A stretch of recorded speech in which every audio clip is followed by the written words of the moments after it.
Hi, everyone. I'm James Blackburn. I am the CIO here at Middle Georgia State, and I wanted to welcome you to our seminar series of the psychology of money.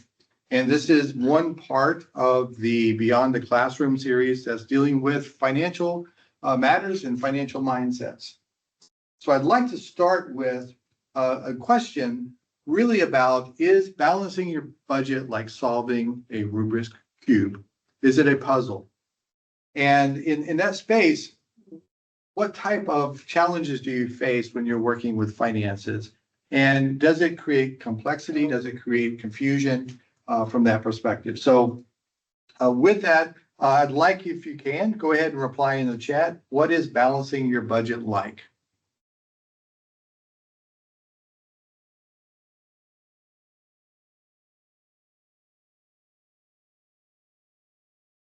Any feedback there, Dr. Stefanovic? Someone has said it's a pain in the butt. It's a pain in the butt. All right. Why is that? Well, because you have to keep up to date with everything. And just pay attention to a lot of stuff. Right. Yeah. Balancing your budget can be very challenging when you're thinking about all of the incoming and outgoing money that you have. How much you get paid, how much are your bills, how much are your expenses. Just trying to balance that can be confusing. And what happens with most people is it really causes them to stress out. And the thing about the stress is that when you are approaching something that you are not as familiar with, something that you don't feel like you have control over, then what happens is your anxiety and stress levels go up. And what that causes you to do is just to not pay attention to it, to kind of avoid it. And as you avoid it, what happens is, financial matters and financial distress gets worse. And as it gets worse, that creates anxiety, not only on the financial side, but also it can create health problems as you move forward. Now, I'm going to talk with Dr. Stefanovic here. We're going to kind of do a little bit of a mix up here. And Dr. Stefanovic, does your money disappear like dandelions in the wind? There are times that, yes. Okay. Yes, it does. So, and I'm sure that folks on the call are going to have the same type of experience. We have John Coder here with us, so I'm going to ask him the same question. Does money seem like it disappears like dandelions in the wind? Absolutely. I have two teenagers, so it goes faster than I can get it. Right. So really understanding how to manage your money, to budget your money, and understand how you think about money is extremely important when we work with finances. Now, the interesting thing is about, one of the folks on the phone basically said that it was really a challenge because there's a lot of complexity, a lot of moving parts, a lot of things to think about. Well, one of the things that we look at is we make decisions all day long. And we really have two ways of making decisions: automatic decisions and decisions that we really do think about. Now, just kind of a curiosity, and if you want to include your comment in the chat, and then we'll go to the room here, is how many decisions do you think we make a day?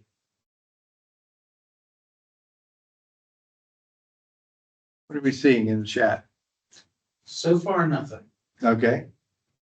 They haven't decided if they want to put it in the chat. Yeah. So, John, how many decisions do you think you make a day?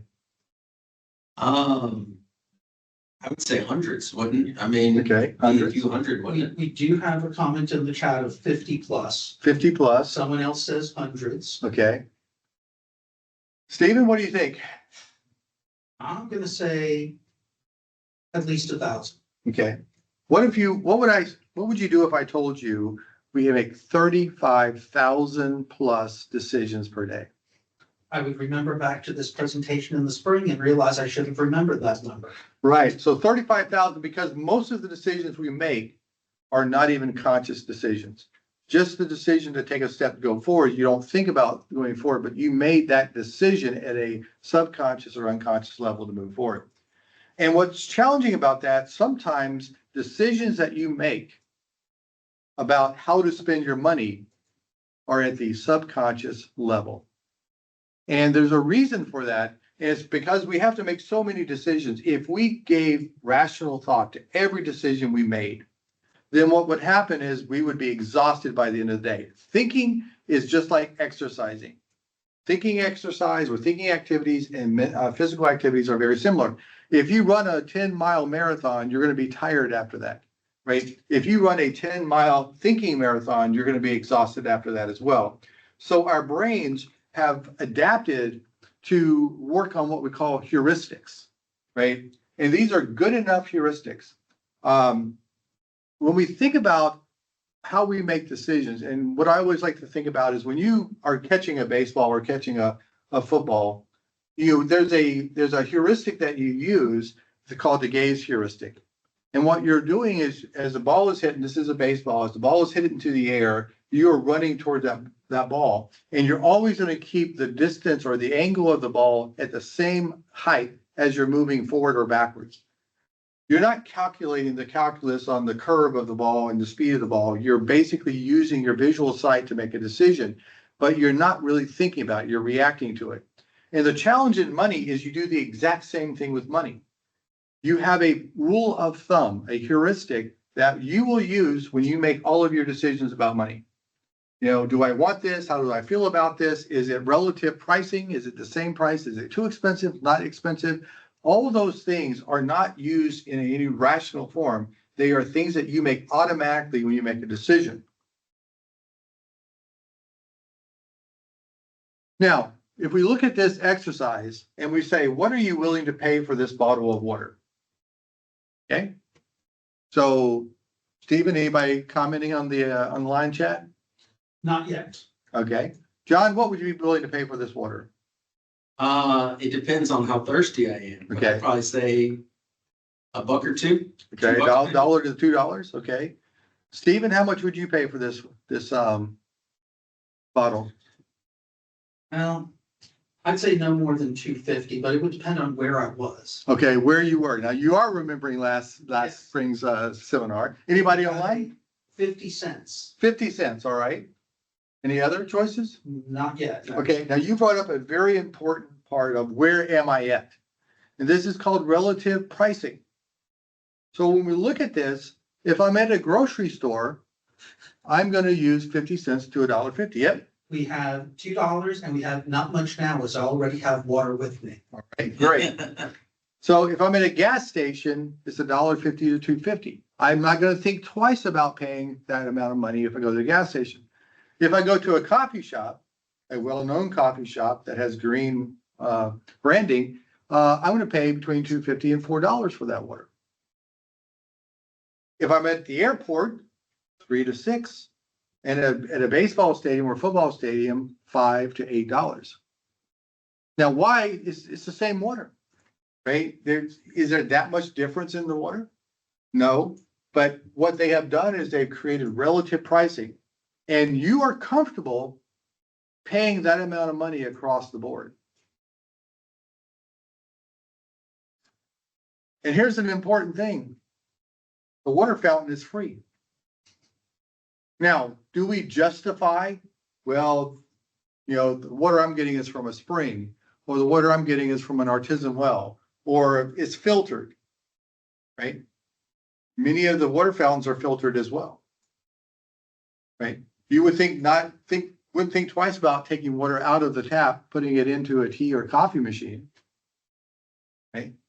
So as you think about this, relative pricing kind of takes advantage of how we evaluate where we are, and then we have these rules of what we're willing to pay in that environment. Okay. Hot dogs at a baseball stadium, $8.50, $9.50, $10. Okay. I could buy 8 hot dogs for that at the grocery store. So it's all relatives, and our brains don't think twice about it. So when we think about our money disappearing like dandelions in the wind, this could be one of those elements that's causing that to occur. Now, how this works is we tend to frame our decisions based on the model that we're looking at. And it's almost as you're looking through a lens, you're ignoring all of the other information, but you're only taking in your price cues or your value cues through that lens. if you only see a small amount, you only see the value within a small context, you're going to make your decisions based on that information. That's called the available information. I'm making my decisions based on available information. If I expand the range, I will have more information and I can say, look, why am I going to pay $8 for this bottle of water when I know I can get it for $1.50? They're just overcharging me. I'm not going to make that decision. But through the heuristics, you very rarely get to that point because you have already made the purchase decision. You have to stop and think about the frame and the anchor that you're making decisions on. And that's an important thing. Anchors and frames. Frames is this looking glass. It is how we see things, how it's framed. You know, this water was created from an artesian well that is only available to 10% of the US population. I have now created a frame that is establishing value that I'm going to base on why I'm willing to pay this much more money for this product. The anchor is the price of everything else. If a Coke is $9 and a bottle of water is $5, relatively speaking, that's a normal relationship. So the Coke has set the anchor for all of the other decisions to be made. I'm at the ballpark. I expect to pay more at the ballpark. I've already established an anchor that's going to justify why I'm paying more. Doesn't mean I should pay more. It's just justifying in my own mind why that's the case. The other part is social norms, right? Everyone else is paying $5 for a glass of water, a bottle of water. So I'm just like everyone else, right? So we tend to go along with others because there's a sense of safety and security. If everyone else says it's okay to pay $5 for a bottle of water or $9 for a Coke or $10 for nachos, then it must be okay because everyone else has accepted that as a rational decision. Okay. So as we look at this, we have to, these are a couple of traps that we get into when we are purchasing things, right? You probably don't think about this too often, but if you sit down and think about that and say, well, why am I paying that much? Does it really cost them that much more money to have this, right? They're buying the same wholesale prices as everybody else. You know, they're going through a large number, maybe more than what you would see at a restaurant or at a grocery store. So why is it so much more expensive? I'm already paying $100 or so for a baseball game ticket. So why is this so much more expensive, right? Now, another interesting thing, and this was actually from a study and I really talk about this as the pain of paying, right? So cash, charge, or payment app. Now, there was a study that was done that basically what they had was they went to a coffee house and they put the muffins and the pastries right there on the counter. And what they did is they measured how often someone was going to buy a pastry to go with their coffee or their drink. And what they found is that when people were charging by the credit card, they were more likely to purchase the pastry than if they were paying by cash, right? And so part of that is the feeling of loss you have when you lose something. So when you pay by credit card, are you losing anything? You're not giving anything back. You get your credit card back. In fact, you don't ever even give it up now, right? So I'm just paying my credit card, pay by credit card. It's buy now, pay later, which is another model that retailers use to help you spend more. But when you give your cash to somebody, you're giving that away. You're losing that physical product or that physical artifact, and you never get that back. So if you give them $5 and you get 50 cents back, you have lost $4.50 in your mind. You're giving something away. So that pain of loss would cause you to think twice about buying something else. It also creates a natural limit. Maybe you only had $5 and the pastries would have cost $6.50 to combine. So that puts a limit on that.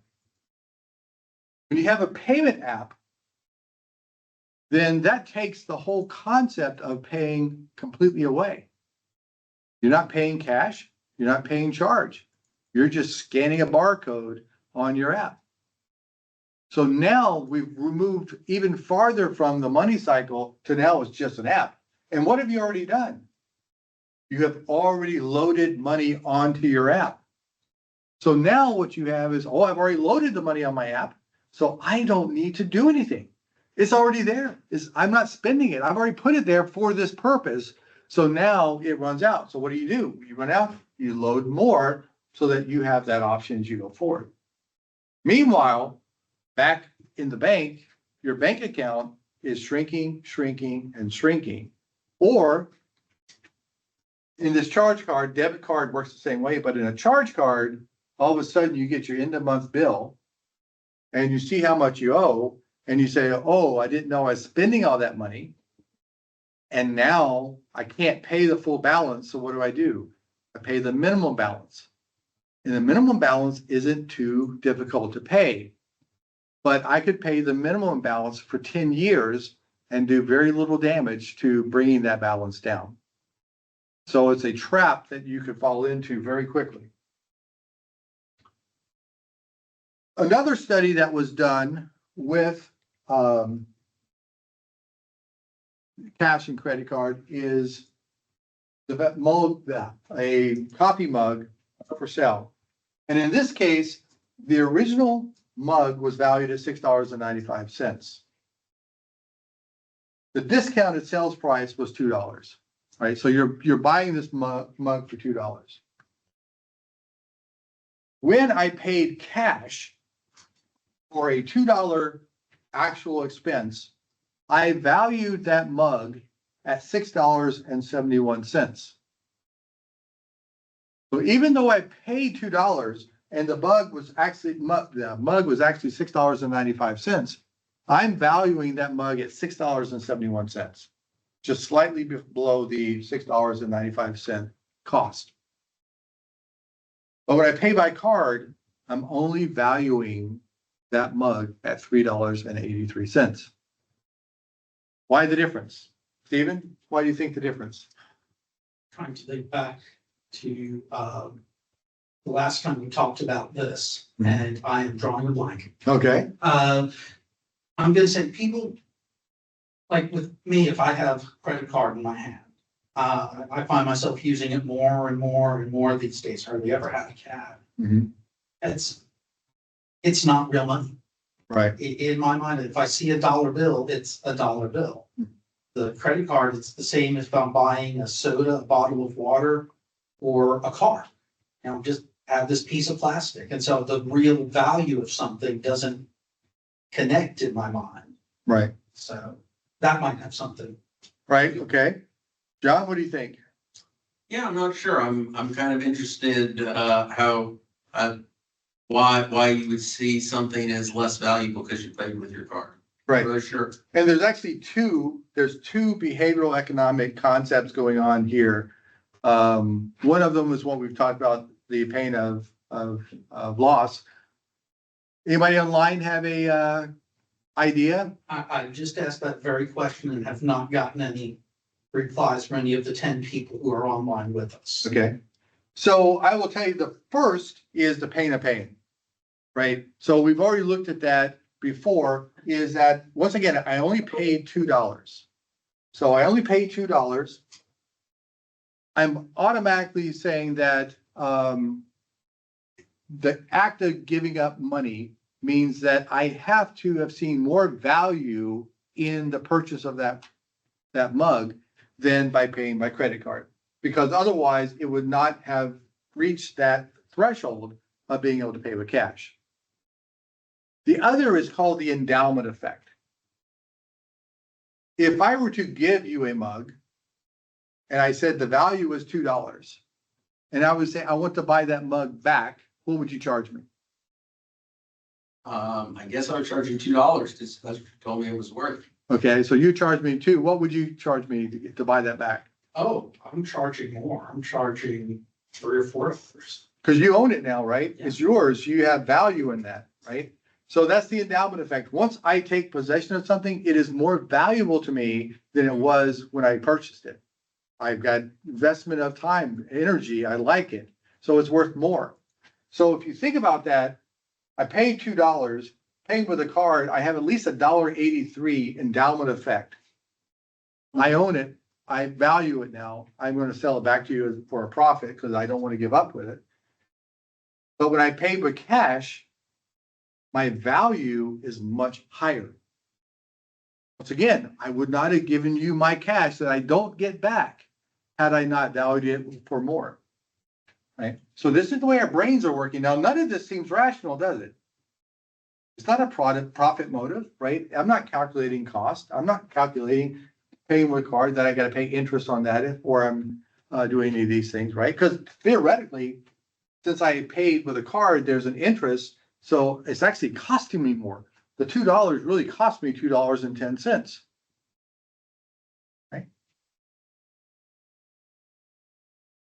Now, the other thing that happens below our conscious level is the paradox of choice, right? Now I call this ostriches don't eat jam or jelly either, right?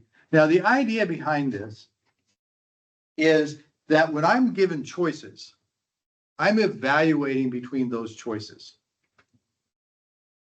And there's a threshold that when I'm given too many choices, what decision do I make? So there was a study done at a grocery store, and I call it the jam study. And what happened was the researchers went out, they had this nice display, they had 30 jams and jellies to choose from. They gave free samples.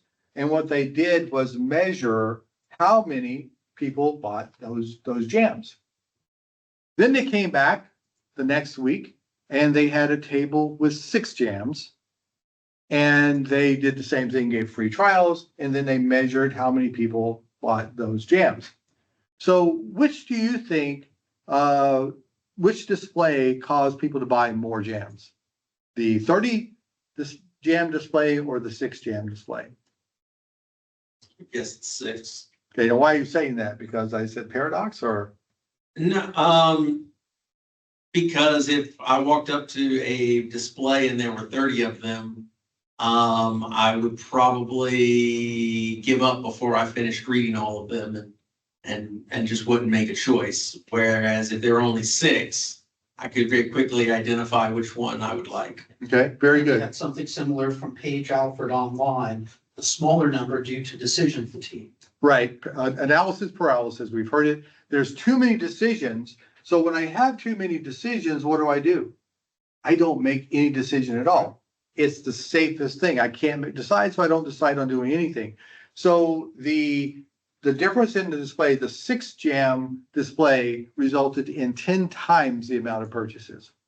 So it was a significant difference in that space. Now I call that the ostrich effect, right? And this happens all the time. And this is when we started with the whole conversation about the budget. And is budget like solving a puzzle? Well, what happens when something is, you have so many choices and there's so many decisions that you have to make? What do you not do? You do nothing. You don't make the decisions, you do nothing. And when you do nothing, basically you're acting like an ostrich. I'm putting my head in the sand and I'm hoping that tomorrow all of the problems will go away. But in finance, they do not go away, they get worse. And so what happens is, when we have decisions that need to be made, we have to categorize those into chunks so that we can analyze it better and we can make effective decisions. Now, any questions about anything that we've talked about so far?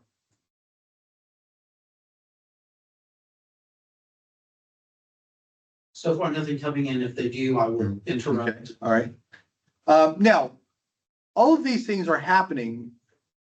We're not thinking about that. John, when you go to the grocery store and you see these displays, you're not thinking about there's 10 choices here and I need to decide, oh, that's above my 6th choice threshold, but I'm not going to make a decision. You're not thinking about those things, right? You're not going through a checklist, right? When you go to a ballpark, you're not saying, oh, that's $8.50, and I could get that same thing at Publix for $2.50. You're not doing that math, right? That mental math's not happening. You're just buying. Right. Right? Either because you're at the ballpark and everyone else is doing it. All of these unconscious biases, right? These cognitive biases are taking over, these heuristics.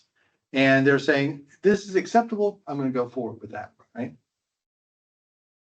Well, all of these things have been, some of them are hardwired into our brains, right?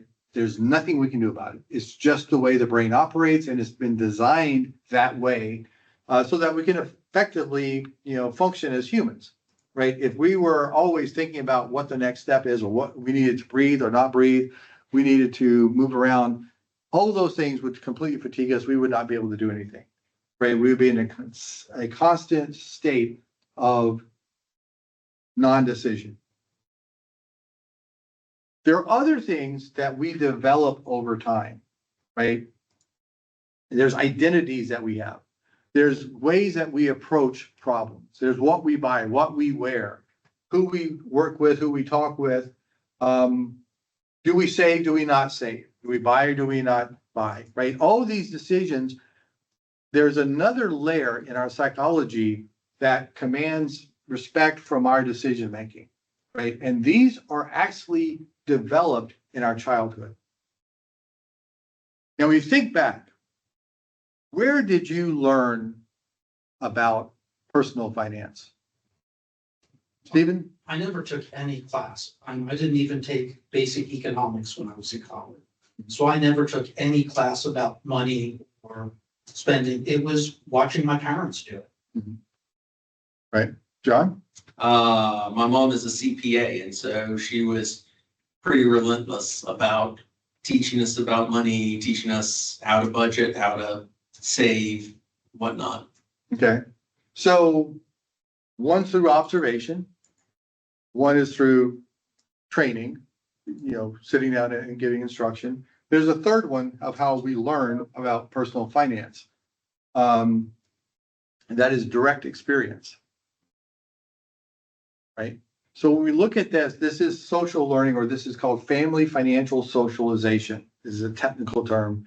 And what that basically is working with is we learn how to spend money. Our attitudes and our beliefs about money are all centered in our childhood. And the rest of our lives, we are trying to break or reinforce the learnings that we've had in the childhood.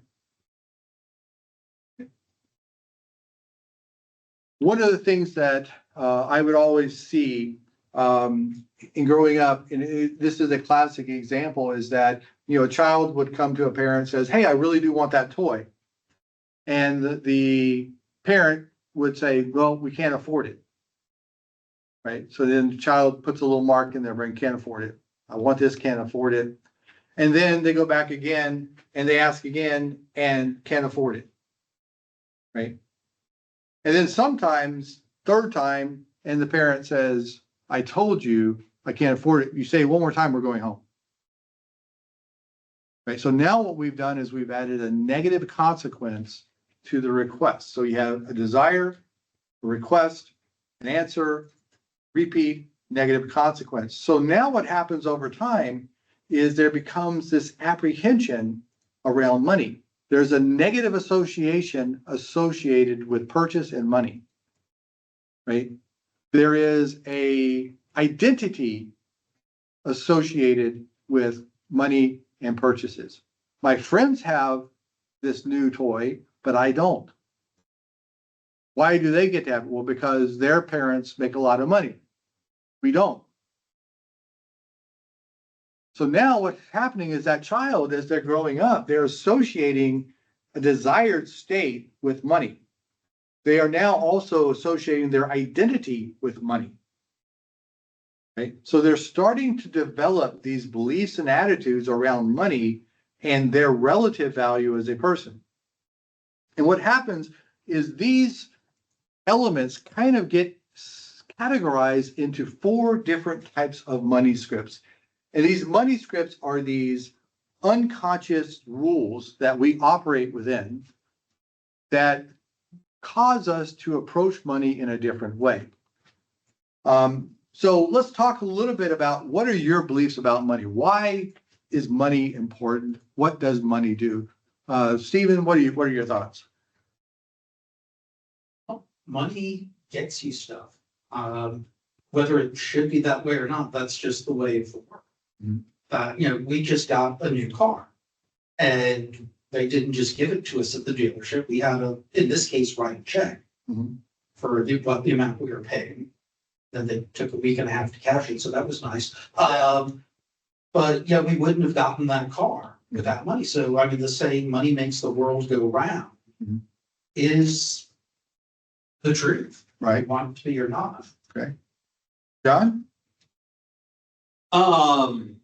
I would say that money should be viewed as a means to an end. I think if money is seen as the goal in and of itself, it leads to a lot of hollowness. It leads to kind of an unending pursuit with no kind of satisfaction. So money is a tool to achieve the goals that you want to set in your life. Okay, so money is a device to allow you to achieve your goals. Right. Okay. And does any goal matter? Do the actual goals matter, and are they affected by your belief? Are you suggesting, does the goal matter to the money, or does the goal in and of itself add value? How are you asking that? Either one, right? So in other words, if the goal is to be accepted into a social group, if that's my goal, and I have to spend lots of money to be accepted by that social group, is that an acceptable goal or a healthy goal when it comes to money management? Or if the goal is that I want to save for retirement so that when I retire, I can still live and do the things I want to do. If I took those two on different paths, which one is more healthier than the other? I would certainly say the saving for your retirement is probably a more healthy-minded goal. I think finding actualization in something, not trying to find value in your perception of other people. Like that's a fleeting thing. That's a moving target. I would say that a more valuable, more holistic goal would be things like, I want to make sure that I can provide a home for my family. I can provide food. I can provide, a certain number of luxury items, for myself and my family. I can save. Those are the goals. Then you want to set your money standards so that you can achieve those goals, and then find out which ones matter more to you and how you want to spend and save that money. All right. So let's take that and go back to our childhood. I wanted a toy. Couldn't afford the toy. So I get in my mind that when I grow old or grow older, I'm going to have a job where I can have all this money and I can buy all the toys for my children that they want. Right? On the surface, not a bad idea, right? But what if that meant that I had to work 2 jobs, 7 days a week, and I never saw or spent time with my children? Is that goal important again? It shouldn't be worth it. Okay. So when we look at that, a goal by itself without reference and trade-offs could be a good goal, could be a bad goal, right? So when we look at this, what we want to look at is what are the different money scripts that we operate under. And the first one is called money status, right? Because I have money, I have status. And when I have status, what does that mean? It means I am important. And what it means is that I say my net worth equals my self-worth. I judge my value as a person based on how much money I make. Now, is that a healthy way of looking at this?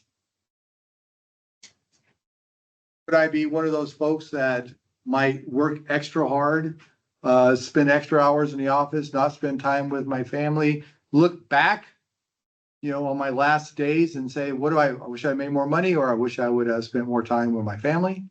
Is there going to be regret that we see? There's money worship. I love money, money, money, money, right? More and more and more money, right? Money makes me happy. Is that a healthy behavior?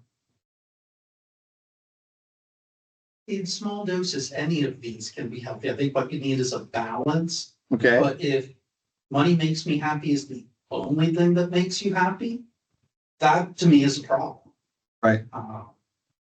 Now, going back to money status, another word for status is power. Right? And there's an old saying that he or she who owns the purse makes the rules. Mhm. Do what I say or I won't give you your allowance. Right? That's money power. Right?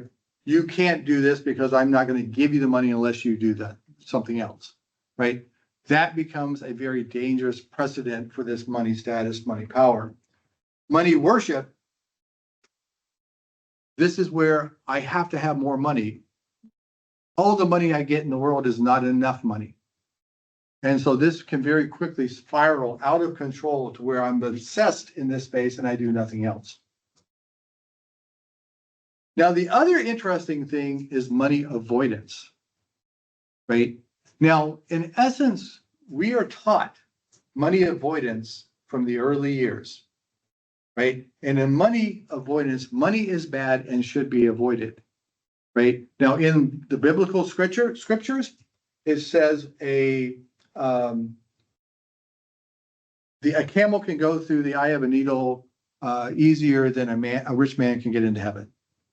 It establishes a comparative that says it is impossible for a rich man to get in heaven. Therefore, you should get rid of all your money. You should not screw that. Or greed is evil. Greed is evil, right? That's another area. So if you have this mindset, you become a unconscious saboteur to your own wealth.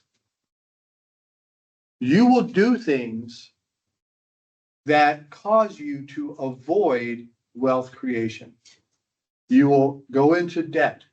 You will overspend. You will not go to school to get an education to get a good job, because if you get a good job, especially if you get into business, you're probably going to be greedy. Therefore, you're creating a moral conflict that you have to work through. Right? And there's certain behaviors that go with money avoidance. They do not have a savings. They may have increases in debt. They live paycheck to paycheck, and sometimes they don't make it between paycheck and paycheck. They tend to not pursue careers that bring money in. So we're not talking about giving money away as charitable. You have to make money to do that. That's that balance. But in this one, it is chronic when you are basically living hand to mouth. And because if you go back to family financial socialization, if you have a family unit that has this belief, that belief is transferred to you as you're growing up. And that's why I said you spend your lifetime trying to either reinforce or overcome these rules that you learned when you were growing up. And that is reinforced in a negative way or a positive way. Then you have money vigilance, right? And money vigilance is in one area a good one. It is you're doing your budgeting, you're doing expense control, you're making wise decisions with your money, you're saving money, you're investing money for the future, right? But this too can be chronic in that you don't work hard and save hard. What happens is you don't live life. You work hard, you save hard, you're saving for a rainy day that never comes, but in between you didn't live your life. So the key to this idea of these money scripts, money power, money status, money avoidance, money vigilance, and money worship is you want to have a healthy balance. You probably want to be a little bit more skewed towards money vigilance and less skewed to money avoidance. Those should be the opposite extremes. And that status and power and worship, very, very low, but what you want to do is reframe those in a way that you're thinking positive about how can this money help me achieve good, help me achieve a balanced life, one that when I look back on, I'm happy with what has become, right? I don't have to be a Rockefeller to live a good life, right? And I think that's an important thing. But when I start to put on airs, I start purchasing expensive clothing, drive expensive cars, right? Live in an expensive house just so that I can look good to my neighbor, that I can fit into that club. What's happening underneath is I'm giving the appearances that I'm well-to-do when underneath I'm really struggling just to feed myself and my family, right? And that's what happens when any of these become out of control, especially on the money status and the money worship framework. Now, as I mentioned, this is a seminar series, Beyond the Classroom seminar series on financial health and wellness. And this is the first of a series. We're going to have other presentations in this series conducted by faculty in the business school.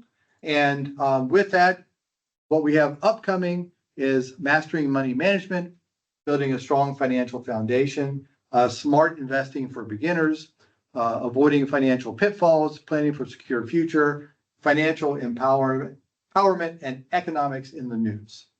And so these are going to be coming up throughout this school year. You'll have the first, I think, 4 coming up within this semester, the next 4 in the next semester. And this is part of this series. I would like to give a plug out to the next 4 coming up. I think those are extremely important, but I'd like to point you toward that last one, which is economic in the news. What's very important, and we go back when we talked about anchoring and framing, is when you read information in the news about the economy, you have a natural reaction to that news. You're either going to spend more or spend less, right? You're either going to increase your anxiety or decrease your anxiety. One important thing to understand about the economy and the news, when you put the two together, they are a deadly combination. The economy by nature is uncertain, but it is very resilient. It will maintain its direction it's moving in very quickly and stay that way. When news reporters report on the news and its uncertainty, they're going to report more towards the negative impacts. What could happen if all of these things happen and it'd be negative. And as you read that information, then you're getting only one side of the financial news, right? And as your brain is absorbing that information, you are now changing your attitude about what's going on with the economy. And I look back to 2008, 2009, and this is just me and my observation, is that when the news media starts to report that there's an upcoming recession, what's your natural reaction? I need to start saving my money. So I stopped spending. I don't buy the dishwasher, the refrigerators. I don't buy the new car. When that happens, the US economy is based on a consumer economy. It requires us to buy things and for people to sell us things. So what happens is when you stop buying, they cut back on manufacturing. Well, if they're cutting back on manufacturing, they don't need as many people to be working. So what happens is they lay off people. Those people don't have jobs anymore, so they can't spend. So what we've created is a negative spiral, a reinforcing negative loop, which is causing the economy to slow down.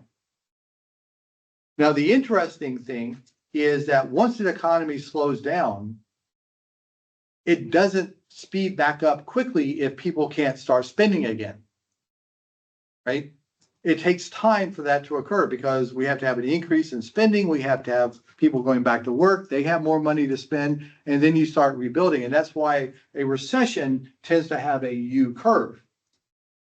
What we saw at the end of COVID was a V curve or a V-shaped trend where the economy dropped, because people stopped spending because they couldn't spend, but they kept working. When the economy opened back up, we rapidly increased back into spending mode, and that's why you get a V pattern. What's important is when you're interpreting this news is to be able to understand the economic and the financial dynamics that exist in the economy underneath the news report. And so in this session, which will be in late spring, we're going to dive into that in a very deep way to help you understand, how do I understand the story behind the story? So with that, that brings us to a close today. I'm going to open it up to any questions that you might have on anything we presented online. And I'll submitted a request for questions, and the only question that came in was about the archiving of the presentation. So I was able okay. to address that in the chat. All right. And I don't have the short URL yet for the presentation on October the 8th, which is the next in this series. But I did share the short URL for our other series on mental health and well-being, which Right. is going to be September 25th at 1 p.m. All right. Great. But so far, no other questions have come in, and we're down from 10 to 7 people. So our most talkative folks have already left. All right. Great. Well, if there's no other questions, I appreciate you joining us today, and have a great rest of the day and rest of the week. Thank you.